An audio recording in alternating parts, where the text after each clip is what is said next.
নওয়াকিদুল ওযু সিত্তা, ওযু ভঙ্গকারী বিষয় হচ্ছে 6টি। ওযু ভঙ্গের কারণ হচ্ছে 6টি। প্রথম হচ্ছে আল খারিজ মিনাস সাবিলাইন, মানুষের শরীরে যে দুটো দ্বার রয়েছে, একটি হচ্ছে পেশাবের দ্বার আর একটি হচ্ছে পায়খানার দ্বার। এই পেশাব পায়খানার যে দুটো রাস্তা রয়েছে, এই দুটো রাস্তা থেকে কোনো কিছু যদি বের হয়ে আসে, যেমন পেশাব পায়খানা, আপনার তারপরে হাওয়া বেরিয়ে আসে, বায়ু নির্গত হয়, মনি বেরিয়ে আসে, মজি বেরিয়ে আসে, অথবা রক্ত বেরিয়ে আসে ইত্যাদি। এই ধরনের পেশাব পায়খানার রাস্তা দিয়ে কোনো কিছু যদি বেরিয়ে আসে তাহলে উযু ভঙ্গ হয়ে যাবে। 2 নম্বর উযু ভঙ্গের কারণ হচ্ছে জাওয়ালুল আকল, মানুষের বিবেক হারিয়ে যাওয়া। বিবেক হারিয়ে যাওয়া, বোধ শক্তি নেই, বিবেক কাজ করছে না, সেটা বিভিন্ন কারণ হইতে পারে। প্রথম কারণ হচ্ছে বেনাউমিন মুস্তাগরিক কাসীর, খুব গভীর ঘুমের কারণে।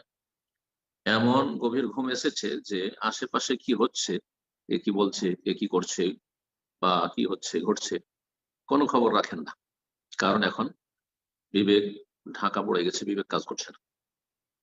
মাইন, অথবা বেহুশ হয়ে যাওয়ার কারণে, সাময়িক সেন্সলেস, হঠাৎ করে কেউ সেন্সলেস হয়েছে, কোনো কিছু টের পাচ্ছে না আশেপাশে কি ঘটছে। মুস্কেরিন, অথবা নেশাগ্রস্ত হওয়ার কারণে, এমন কিছু হয়তো ব্যবহার করেছে যাতে নেশাগ্রস্ত হয়ে পড়েছে। তো নেশা অবস্থায় যদি থাকে তো মানুষের বিবেককে ঢেকে নেয়। আল খামরু মা খামার আল আকল, মদ হচ্ছে যাতে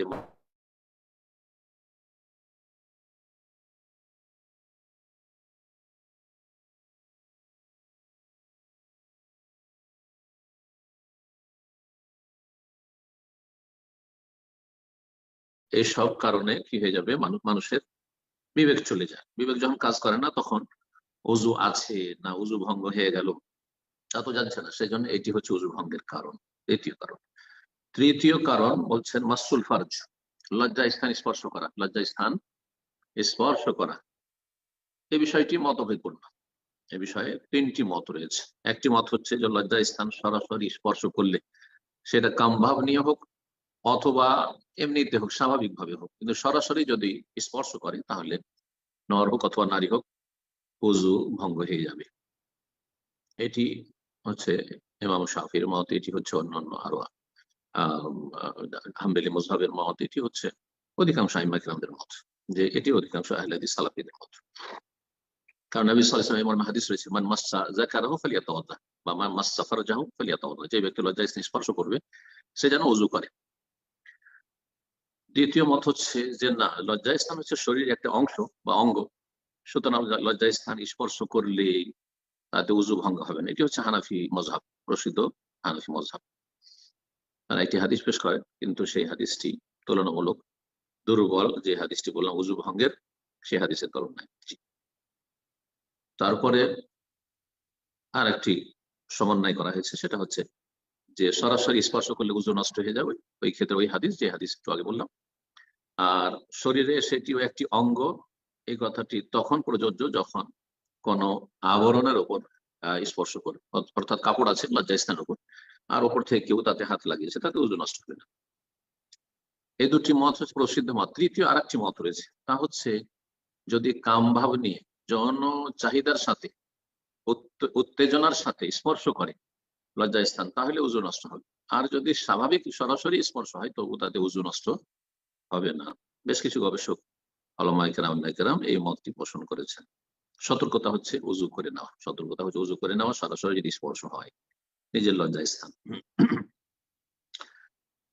তারপরে 4 নম্বর কারণ হচ্ছে উযু ভঙ্গের কুল্লু মা আউজাবা গুসলান, যাতে গোসল ফরজ হয়ে যায়, এমন কোন কারণ যাতে গোসল ফরজ হয়ে যায়, যেমন জানাবাত, স্বপ্নদোষ, অথবা স্বামী স্ত্রী সহবাস, অথবা মাসিক ঋতু চলে আসা নারীদের, অথবা বাচ্চা ভূমিষ্ঠ হওয়ার যে নেফাস, ব্লিডিং এর রক্ত, আপনার প্রসব বেদনার সাথে বাচ্চা ভূমিষ্ঠ হওয়ার আগে ব্লিডিং শুরু হয়ে গেছে, সেটাও নেফাস। তো এতে উযু নষ্ট হয়ে যাবে। আগে থেকে উযু ছিল, আর জানাবাতের গোসল ফরজ হয়েছে, মাসিক হয়েছে, অথবা নেফাসে রক্ত চলে আসছে, তাহলে উযু নষ্ট হয়ে যাবে, এতে কোনো ইখতিলাফ নেই। 5 নম্বর বিষয় হচ্ছে আর-রিদ্দাতু আনিল ইসলাম, ইসলাম বিমুখ হয়ে যাও। ইসলাম থেকে যদি মুরতাদ হয়ে যায়, মুসলিম ছিল হঠাৎ করে ইসলাম থেকে মুরতাদ হয়ে গেল, যে কোনো কথা অথবা এমন কাজের মাধ্যমে যা ইমান ইসলামের পরিপন্থী, ইমান ইসলাম ভঙ্গকারী, তাহলে সে ব্যক্তি মুরতাদ। তো মুরতাদ হয়ে গেলে সমস্ত আমল যেহেতু ধ্বংস অতীতের, আর একটি আমল হচ্ছে উজু, সুতরাং উজুও ধ্বংস, উজু নষ্ট হয়ে যাবে, এতে কোনো ইখতিলাফ নেই। 6 নম্বর বিষয় হচ্ছে আকরুল আহমেদ জুজুর, উটের গোস্ত খাওয়া।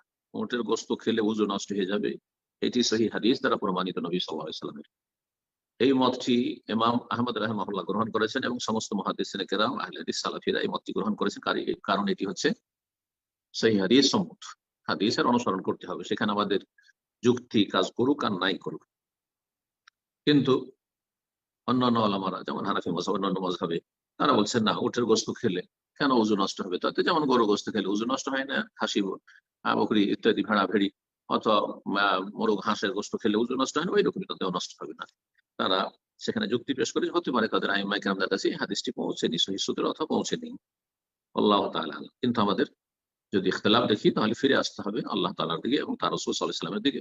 আমরা সহিহ হাদিসে পাই যে উটের গোস্ত খেলে উজু নষ্ট হয়ে যাবে। হিকমা, এর তত্ত্ব রহস্য আল্লাহ ভালো জানে। ওই দলিলটি এখানে লেখক উল্লেখ করেছেন, জাবের বিন সামরা রাদিয়াল্লাহু তাআলা আনহু থেকে বর্ণিত। তিনি বলছেন, না রাজুলান সাআলা রাসূলুল্লাহ সাল্লাল্লাহু আলাইহি ওয়াসাল্লাম, জনৈক ব্যক্তি জিজ্ঞেস করলো রাসূলুল্লাহ সাল্লাল্লাহু আলাইহি ওয়াসাল্লামকে, আতাওয়াদ্দাউ মিন লুহুমিল গানাম, আমি কি ছাগলের গোশত খেয়ে উযু করব? তাহলে ইন শি'তা ফাতাওয়াদ্দা, তুমি যদি চাও তো উযু করে নাও, কারণ তাতে কিছু চর্বি আছে, আর গোশত খেয়েছো তো মুখে হাতে তো একটু চর্বি লেগে আছে বা গন্ধ আছে, তো উযু করে নাও, পরিষ্কার হলে ভালো, কিন্তু জরুরি নয়, জন্য যদি চাও বলেছেন রাসূল। ওয়া ইন শি'তা ফালা তাতাওয়াদ্দা বা ফালা তাওয়াদ্দা, যদি তুমি চাও তাহলে উযু করিও না, তোমার মর্জি। কালা, তখন ওই ব্যক্তি জিজ্ঞেস করলেন, আতাওয়াদ্দাউ মিন লুহুমিল ইবিল, উটের গোশত খেলে কি উযু করব? কালা নাম, হ্যাঁ উযু করতে হবে। তাওয়াদ্দা মিন লুহুমিল ইবিল, তাওয়াদ্দা মিন লুহুমিল ইবিল, উটের গোশত খেয়ে উযু করব। আখরাজাহু মুসলিম, হাদিস সহিহ মুসলিমে রয়েছে, হাদিস নম্বর 360। পবিত্রতার ক্ষেত্রে যদি সন্দেহ হয় যে আমার উযু আছে না নেই, তাহলে কোনটা ধরবেন? এই ক্ষেত্রে একটি কায়দা, ফর্মুলা বর্ণনা করেছেন এবং তার দলিল পেশ করেছেন। বলছেন, মাতা ইউতাওয়াদ্দা মিন শাক্কিন ফি তাহারা, পবিত্রতার ক্ষেত্রে যদি কেউ সন্দিহান হয় তাহলে কখন উযু করতে হবে আর কখন উযু করতে হবে না। বলছেন এই ক্ষেত্রে নীতিমালা, মান তায়াক্কানা তাহারা, কারো যদি ইয়াকিন থাকে, দৃঢ় বিশ্বাস রয়েছে, দৃঢ় প্রত্যয় রয়েছে যে তার পবিত্রতা আছে, উযু আছে, শরীর পাক আছে, ওয়াশাক্কা ফিল হাদাস, কিন্তু সন্দেহ হচ্ছে যে উযু নষ্ট হইল নাকি, সন্দেহ হচ্ছে উযু নষ্ট হলো নাকি। তো সন্দেহ হচ্ছে উযু না থাকা, আর ইয়াকিন হচ্ছে উযু থাকা। এমনটা যদি হয়, বানা আলাল ইয়াকিন, ইয়াকিনের উপর নির্ভরশীল হবে, ইয়াকিনের উপর ভিত্তি রাখবে, আর সেটি হচ্ছে পবিত্রতা। আসল হচ্ছে পবিত্রতা, কারণ তার ইয়াকিন, দৃঢ় বিশ্বাস হচ্ছে যে তার উযু আছে। এর বিপরীত যদি হয়, অমান তায়াক্কান আল হাদাস, তার বিশ্বাস যে আমার উযু নেই, কিন্তু একটু সন্দেহ হচ্ছে, অশাক্কা ফি তাহারা, পবিত্রতার ক্ষেত্রে সন্দেহ হচ্ছে, আমি উযু করলাম না, ভুলে গেছি। তো বলছে বানা আল ইয়াকিন, এখানেও ইয়াকিনের উপর নির্ভরশীল হবে, যার উপর দৃঢ় বিশ্বাস রয়েছে তার উপর বুনিয়াদ রাখবে। অর্থাৎ তার যেহেতু ইয়াকিন, দৃঢ় বিশ্বাস যে তার উযু ছিল না, একটু একটু সন্দেহ হচ্ছে যে হয়তো উযু করেছে বা পবিত্রতা অর্জন করেছে, তাহলে সেটা সন্দেহটা ধরা যাবে না, যেটি সন্দেহপূর্ণ। যার উপর ইয়াকিন রয়েছে তার উপর আস্থা করবে। ওয়াল হাদাস, এটা হচ্ছে তার উযু না থাকা। ফালিয়াত তাহার, সুতরাং এই অবস্থায় উযু করে নেবে, পবিত্রতা অর্জন করে নেবে। এই মর্মে দলিল সহিহ মুসলিম থেকে বর্ণনা করেছেন আবু হুরায়রা রাদিয়াল্লাহু তাআলা আনহু থেকে বর্ণিত। তিনি বলছেন, ক্বালা রাসূলুল্লাহ সাল্লাল্লাহু আলাইহি ওয়াসাল্লাম, রাসূলুল্লাহ বলেছেন, ইযা ওয়াজাদা আহাদু ফি বাতনি শাইআন, তোমাদের কোন ব্যক্তি যদি পেটে কোনো কিছু অনুভব করে, যে পেটে গ্যাস, পেটে গ্যাস রয়েছে, ফাআশকালা আলাইহি, আর তার জন্য সেটা যেন একেবারে অস্পষ্ট হয়ে যাচ্ছে, তার জন্য সিদ্ধান্ত নেওয়া মুশকিল হয়ে যাচ্ছে, মাঝে মাঝে সন্দেহ হচ্ছে, যে মনে হচ্ছে যে হাওয়া খারিজ হয়ে গেল, বায়ু নির্গত হয়ে গেল নাকি, সন্দেহ হচ্ছে কিন্তু নিশ্চিত হতে পারছে না। খারাজা মিনহু শাইউন আম লা, তার ব্যাখ্যা ফাআশকাল আলী, তার জন্য এই বিষয়টি মুশকিল হয়ে যাচ্ছে সিদ্ধান্ত নেওয়া। এর ব্যাখ্যা করে বলছেন যে আখারাজা মিনহু শাইউন, কোন কিছু নির্গত হলো নাকি, মানে বায়ু নির্গত হলো নাকি, আমলা, অথবা বায়ু নির্গত হয়নি।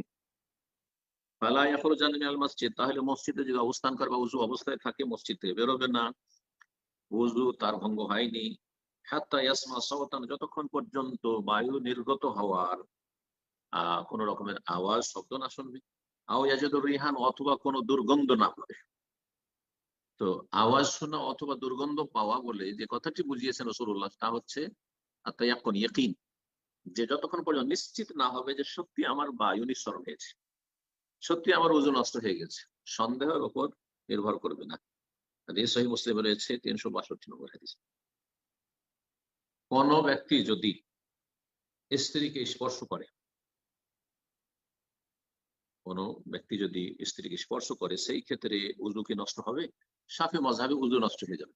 মাসুল মারআ, স্ত্রীকে বা নারীকে স্পর্শ করলে উযু নষ্ট হয়ে যাবে শাফি মাযহাব, বাকি তিন মাযহাবে উযু নষ্ট হয় না স্ত্রীকে বা নারীকে স্পর্শ করলে। তবে কামভাব নিয়ে যদি যৌন চাহিদার সাথে স্পর্শ করে, স্ত্রীকে তো স্পর্শ করছে কিন্তু তার কামভাব নেই, এই ক্ষেত্রে কোনো কিছু যদি বের নাও হয়, মাঝি বেরিয়ে গেলে তো উযু নষ্ট, তাতে উযু করতেই হবে, কিন্তু কোনো কিছু বের হলো না, তারপর উযু করে নেওয়া ভালো বলছেন লেখক, সতর্কতামূলক।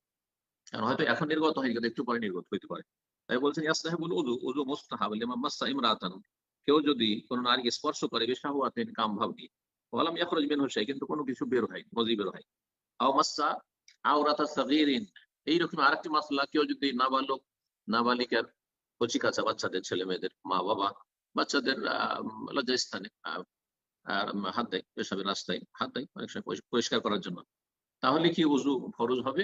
এই ক্ষেত্রে অনেকে বলেছেন যে হ্যাঁ, সেটা নিজের লজ্জাস্থান হোক অথবা অন্যের হোক, সতর্কতামূলক বলেছেন। কিন্তু লেখক বলছেন যেহেতু মাসলাগুলো ইজতিহাদি, যদি কোনো কচি কাঁচা লজ্জাস্থানে হাত দেয় পরিষ্কার পরিচ্ছন্ন করতে গিয়ে, তাহলে তাতে উযু করা মুস্তাহাব, সতর্কতামূলক উযু করা মুস্তাহাব, কিন্তু উযু ভঙ্গ হয়ে যায় না। অথবা যদি বমি হয়, বমি হলে উযু নষ্ট হয় না। হানাফি মাযহাবে উযু নষ্ট হয় যদি মুখ ভর্তি বমি হয়। এগুলো তাদের ইজতিহাদি ফতোয়া, এগুলোর পিছনে কোনো সহিহ দলিল নেই। এ মর্মে যা কিছু রয়েছে তা দুর্বল, ভিত্তিহীন। যদি বমি হয়, লেখক বলছেন যে উযু করে নেওয়া ভালো, মুস্তাহাব, কারণ বমি হয়েছে, তখন স্বাভাবিক শারীরিক একটা পরিবর্তন এসেছে, সুতরাং উযু করলে ভালো, কিন্তু উযু করা ওয়াজিব না, উযু ভঙ্গ হয় এক কথায়। আর হামাল মাইয়াত, এরকমই যদি মৃত ব্যক্তিকে বহন করে, মাইয়াতের খাট বহন করেছে, মাইয়াতকে স্পর্শ করেছে, তাহলে কি উযু নষ্ট হবে? উযু নষ্ট হবে না, কিন্তু যদি উযু করে তো ভালো, এই মর্মে হাদিস রয়েছে। কিন্তু সেটা মুস্তাহাব, শুধু উযু করা জরুরি নয়, কারণ এটি উযু ভঙ্গের কারণ নয়। ওয়া ইন্না কুল্লি হাদাসিন, আর এইরকমই মানব জীবনে যে কোনো রকমের পরিবর্তন, হঠাৎ করে যদি একটা কোনো পরিবর্তন দেখেন, তাহলে উযু করে নেওয়া ভালো। এখানে হাদাস মানে হচ্ছে উযু ভঙ্গ হওয়া নয়, হাদাস মানে হচ্ছে কোনো একটা ঘটনা ঘটে গেল, হঠাৎ করে মেজাজটা খুব গরম হয়েছে, খুব রেগে গেছেন আপনি, তাহলে মন মেজাজকে ঠান্ডা করার জন্য উযু করেন। এইরকমই কারোর সাথে আপনি ঝগড়া করে নিয়েছেন, কোনো একটা আপনি অন্যায় কথা, হারাম কথা বলে দিচ্ছেন ইত্যাদি, এই ক্ষেত্রে ইজতিহাদি মাসলা, যেহেতু উযু করলে গুনাহ ঝরে পড়ে, সুতরাং আপনি উযু করে নিলে ভালো। বলে কুল্লে সালাতিন, এইরকম উযু থাকা সত্ত্বেও প্রত্যেক সালাতের জন্য উযু করা, প্রত্যেক ফরজ সালাতের জন্য উযু করা, এটা হচ্ছে মুস্তাহাব। মা লাম ইয়াকুন মুহদিসান, যতক্ষণ পর্যন্ত উযু নষ্ট হয়নি। কিন্তু যদি উযু নষ্ট হয়ে যায় তাহলে ফায়াজিব, তখন উযু করা ফরজ। হালকা যদি ঘুম থাকে, লেখক বলছে আন-নাওমুল ইয়াসির, হালকা ঘুম, সেটি দাঁড়িয়ে হোক অথবা বসে হোক অথবা চিত হয়ে হোক, লা ইয়ানকুদুল উযু, এতে উযু নষ্ট হবে না। হালকা ঘুম কাকে বলা হয়? ঘুম কিন্তু আশেপাশে কি ঘটছে, কি কে বলছে, কি বলছে অথবা কি হচ্ছে আপনি টের পাচ্ছেন, একবারে এমন গভীর ঘুম হয়নি যে কিছু টের পাচ্ছেন না, স্বপ্ন দেখে নিয়েছেন, তাহলে গভীর ঘুম ধরে নিতে হবে। হালকা ঘুম যদি হয়, সেটা দাঁড়িয়ে হোক, বসে হোক, শুয়ে হোক, অসুবিধা নেই। কারণ কেউ কেউ বলে থাকে যে দাঁড়িয়ে বসে যদি কেউ ঝিমায় তাহলে উযু নষ্ট হবে না, আমাদের সেই কথাগুলি প্রচলিত। কিন্তু যদি চিত হয়ে শুয়ে যায় উযু নষ্ট হয়ে যায়, বা চিত হয়ে ঘুমিয়ে যায়, না, চিত হয়ে যদি হালকা ঘুমায় তাতে উযু নষ্ট হবে না। তারপর লেখা বলছে ইযা কাব্বালা যাওজাতাহু, স্ত্রীকে কেউ যদি চুমন দিয়ে দেয়, ওয়ালাউ বিশাওয়াতিন, যদিও কামভাব নিয়ে হোক না কেন, লাম ইয়ানতাকিদ উযুহু, উযু নষ্ট হবে না, ইল্লা আন ইয়াখরুজা মিনহু শাই, তবে যদি কোনো কিছু নির্গত হয়, অর্থাৎ মজি বেরিয়ে যায়, তাহলে বাউলু মা ইউকুল লাহম। তারপরে আর একটি মাসলা বলছেন, সেটা হচ্ছে যেসব পশু পাখির গোশত খাওয়া হালাল, তার পেশাব, যেসব পশু গোশত খাওয়া হালাল, তার পেশাব, তার গোবর, নেদি, তার বীর্য, মানে ওমানিউল আদমি, এরকমই মানুষের বীর্য, কুল্লুহু তাহির, এসব পাক, এসব হচ্ছে পাক। তাহলে ছাগলের বীর্য, ছাগলের নেদি, গরুর গোবর ইত্যাদি, উটের গোবর, পেশাব, এগুলি পাক নাপাক নয়। কুল্লুহু তাহির, এগুলি পাক পবিত্র। ওয়াসূরুল হিররাতু তাহিরুন, বিড়াল তো হারাম খাওয়া, কিন্তু বিড়ালের জুঠা, বিড়ালের লালা, বিড়ালের জুঠা হচ্ছে পাক। সুতরাং কোন পাত্রে যদি বিড়াল মুখ দিয়ে দেয়, খাবারে মুখ দিয়ে দেয়, আপনার রুচি হলে আপনি খেতে পারেন, নাপাক হয়। সেবাউল বাহাইম বলছেন যে যেসব হিংস্র পশু, হিংস্র জন্তু, অথবা ওয়াল জাওয়ারিহ মিনাত তাইর, এমন পাখি যেগুলি শিকার করে খায়, যার বড় বড় নখ আছে আর সেগুলি দিয়ে শিকার করে খায়। অল হেমারুল আহলি, এবং গাধা, যে গাধা মানুষ ঘরে পুষে থাকে। ওয়াল বাগল, খচ্চর, কুল্লুহা তাহিরাতুন ফিল হায়াতি, যতক্ষণ বেঁচে আছে পাক পবিত্র, পাক পবিত্র, নাপাক নয়। অর্থাৎ আপনি গাধার পিঠে চড়েছেন, গাধার ঘাম লেগেছে, খচ্চরের ঘাম লেগেছে, বা কিছু, নাপাক নয়, সবকিছু যতক্ষণ বেঁচে আছে পাক। অসূরুহা তাহির, এইরকম এগুলি লালা জুঠা হচ্ছে পাক। ওয়ালা ইয়ানজুসু মিনহা ইল্লা রাউস, নাপাক যেটা হিংস্র পশু, কুকুর শিরগালের, এইরকমই আপনার যেসব শিকার করে খায়, যেসব পাখি, যেসব পাখির গোস্ত খাওয়া হারাম, এসব পাখি, এইরকম গাধা, খচ্চর, এগুলির যেই বিষয়গুলি বা যে বস্তুগুলি নাপাক, তা হচ্ছে রৌফ, গোবর, পায়খানা, বল, পেশাব, অদ্দাম আর রক্ত, এগুলো হচ্ছে নাপাক। তারপরে বলছেন যে যার ওজুর নাই সেই ব্যক্তির জন্য কোন কোন কাজ করা হারাম। বলছি ইয়াহরুমু আলা মান আহদাসা, যার ওযু নষ্ট হয়ে গেছে তার জন্য হারাম হচ্ছে as-সালাত, সালাত আদায় করা, ফরজ হোক অথবা সুন্নাত নফল হোক, সালাত আদায় করা হচ্ছে হারাম। সালাতের জন্য শর্ত হচ্ছে তাহারাত, বড় তাহারাত, গোসল ফরজ থাকে গোসল করতে হবে, আর ছোট তাহারাত হচ্ছে ওযু না থাকলে ওযু করতে হবে। ছোট নাপাকি বড় নাপাকি থেকে পাক পবিত্র থাকতে হবে। দ্বিতীয় মাসলা হচ্ছে মাসুল মুসহাফ, যার ওজু নেই তার জন্য কোরআনে কারীম প্লেন সাদা কোরআন, যাতে 30 পারা কোরআন রয়েছে, তাকে মুসহাফ বলা হয়, তরজমা নয়। অনুবাদ যদি 30 পারার সাথে থাকে তাহলে তার নাম হচ্ছে অনুবাদ, যদি তফসির থাকে তার নাম তফসির, তার নাম কোরআন নয়। কিন্তু কোরআনে কারীম সেই আল্লাহর কিতাবের নাম, যেটা পুরো কোরআন 30 পারা রয়েছে, সূরা ফাতিহা থেকে সূরা নাস পর্যন্ত, আর তাতে কোন রকমের তফসির বা ব্যাখ্যা তরজমা নেই। মুসহাফ স্পর্শ করা অধিকাংশ আইম্মায়ে কেরামদের কাছে, বরং 4 মাযহাবে প্রসিদ্ধ ফতোয়া, যে বিনা উযু অবস্থায় জায়েজ নাই, হারাম বলছে। লেখক এই মতটিকে উল্লেখ করেছেন, যতক্ষণ পর্যন্ত উযু না করে নেবে। কিন্তু কোরআনে কারীম স্পর্শের জন্য উযু শর্ত, এর অকাট্য দলিল পাওয়া যায় না। যে দলিল দেওয়া হচ্ছে সেটি অস্পষ্ট অথবা সহিহ নয়, অস্পষ্ট হয় না হয় সহিহ নয়। সুতরাং নিশ্চিত কথা বলা হারাম, এর জন্য স্পষ্ট দলিলের প্রয়োজন। এই জন্য এই ক্ষেত্রে অনেক মহাত্মক ওলামারা বলেছেন যে প্রয়োজন যদি হয়, সতর্কতা হচ্ছে, উত্তম হচ্ছে উযু করে কোরআন স্পর্শ করা। কিন্তু প্রয়োজন যদি হয়, ঠান্ডার সময়, শীতের সময়, ঠান্ডার দেশে বাস করেন, সবসময় উযু করা কঠিন, বা সেই তাতে ঠান্ডা লেগে যেতে পারে, আর কোরআন স্পর্শ করার প্রয়োজন রয়েছে, কোরআন স্পর্শ করতে পারবেন উযু না থাকলে। তবে বড় নাপাকির অবস্থায় নয়। বড় নাপাকির অবস্থায় গোসল ফরজ হয়ে আছে, স্বামী স্ত্রী সহবাস হয়েছে, অথবা স্বপ্নদোষ হয়েছে, মাসিক অবস্থায় আছে, আর সরাসরি কোরআনে কারীম স্পর্শ করবে, এটা হারাম। তারপরে লেখক বলছেন মা ইয়াখরুজু মিনাল ইনসান নাওআ, মানুষের শরীর থেকে যা কিছু নির্গত হয়, বের হয়, তা হচ্ছে দুই ভাগে বিভক্ত, দুই রকম। একরকম হচ্ছে তাহের, পবিত্র। শরীর থেকে যা কিছু বের হয়ে আসে তার একটা অংশ হচ্ছে পবিত্র। সেটা কি? অবাদাম, চোখের পানি, অশ্রু, চোখ থেকে যে অশ্রু প্রবাহিত হয়। অল মোখাত, এইরকমই নাকের পোটা। অল বোসাক, থুথু। অরিক, থু থু থু, কাশ ইত্যাদি। অল আরাক, ঘাম। অল মানি, বীর্য, যে পোটার সাথে কাশ, এই সবগুলি হচ্ছে পাক, এগুলি না পাক নয়। তবে নোংরা জিনিস, কাশ পোটা নোংরা বলতে পারেন আপনি, ঘৃণিত বলতে পারেন, ওইরকম মানে বীর্য ঘৃণিত, কিন্তু নাপাক এর দলিল নেই। মানুষের বীর্য নাপাক, এর কোনো দলিল নেই। 2 নম্বরে বলছেন যা মানুষের শরীর থেকে বেরোয় তা হচ্ছে নাজাস, নাপাক, তা হচ্ছে নাপাক। আর তা হচ্ছে ওয়াল গায়তু ওয়াল বাউল, তা হচ্ছে পায়খানা, পেশাব, ওয়াল ওয়াদি ওয়াল মাজি, মাজি, মাজি যেটা বের হয়, ওয়াদি রোগের কারণে, অসুস্থতার কারণে অনেক পুরুষদের বের হয়ে থাকে। অদ্দাম, এরকম শরীর থেকে যে রক্ত বের হয়, আল খারিজ মিনাস সাবিল, এমন রক্ত যেটা পেশাব পায়খানা দ্বার দিয়ে বেরোচ্ছে, পেশাব পায়খানা রাস্তা দিয়ে যদি রক্ত বের হয় তাহলে সেটি হচ্ছে নাপাক। কিন্তু বলছেন আদামুল খারিজ মিনাস সাবিল ইয়ানকুদুল ওযু, যদি পেশাব পায়খানা রাস্তা দিয়ে রক্ত বের হয় তাতে ওযু নষ্ট হবে। আম্মা দামুল খারিজ, যেই রক্ত বের হয়ে থাকে মিন বাকিয়াতিল বাদান, শরীরে অন্য অন্য জায়গা দিয়ে, পেশাব পায়খানা রাস্তা দিয়ে নয়, কোনো জায়গায় ঘা আছে, ফোড়া আছে, রক্ত বেরোচ্ছে, অথবা নাক দিয়ে, কান দিয়ে ইত্যাদি, দাঁত থেকে, এগুলিতে উজু নষ্ট হয় না। বলছেন যে যেসব রক্ত বের হয় শরীরের অন্যান্য অংশ দিয়ে বা অন্যান্য অঙ্গ দিয়ে, যেমন নাক দিয়ে, দাঁত থেকে, এইরকমই কোনো ক্ষত থেকে, কোনো ফোড়া থেকে, ফাইন্নাহু লা ইয়ানকুদুল উযু, তাতে উজু নষ্ট হয় না। কালিলান কানাদ দামু আও কাসীরান, সে রক্ত কম বের হোক শরীর থেকে অথবা বের হোক, কম বেশি বের হোক। সাহাবায়ে কেরামগণ জিহাদ ফি সাবিলিল্লাহ আহত থাকতেন আর তাদের রক্ত প্রবাহিত হতে থাকতো, সালাত আদায় করেছেন। ওমর রাদিয়াল্লাহু তাআলা আনহু সালাত সম্পন্ন করেছেন আহত অবস্থায়, রক্ত প্রবলভাবে প্রবাহিত হচ্ছিল সেই সময়। তাহলে তো তিনি এমন অবস্থায় সালাত আদায় করেন যে উযু নষ্ট হয়ে গেছে। লাকিন ইয়াহসুনু গাসলুহু মিন বাবিন নাযাফাত ওয়ান নাযাহ, হ্যাঁ, শরীর থেকে যদি রক্ত প্রবাহিত হয়, নাপাক হয়নি অথবা তাতে উযু নষ্ট হয়নি, কিন্তু উত্তম হচ্ছে, ভালো, যে পরিষ্কার পরিচ্ছন্নতার জন্য ধুয়ে ফেলবে। ওমান তাওয়াদ্দা ফাকাদ আহসান, আর কেউ যদি উযু করে নেয় যে আমার ক্ষত থেকে রক্ত বেরিয়েছে, নাক দিয়ে আমার রক্ত বেরিয়েছে, আমি উযু করে নেবো, তাহলে ভালো কাজ করলো, উত্তম কাজ করলো, কিন্তু সেটা ওয়াজিব না। ওমান লাম ইয়াতাওয়াদ্দা ফালা শাইআ আলাইহি, আর কেউ যদি উযু না করে নাক দিয়ে, দাঁত দিয়ে বা কোনো ক্ষত থেকে রক্ত প্রবাহিত হওয়ার কারণে, তাহলে তাতে কোনো অসুবিধা নেই, কোনো আপত্তি নেই, কারণ সেটা উযু ভঙ্গের কারণ নয়।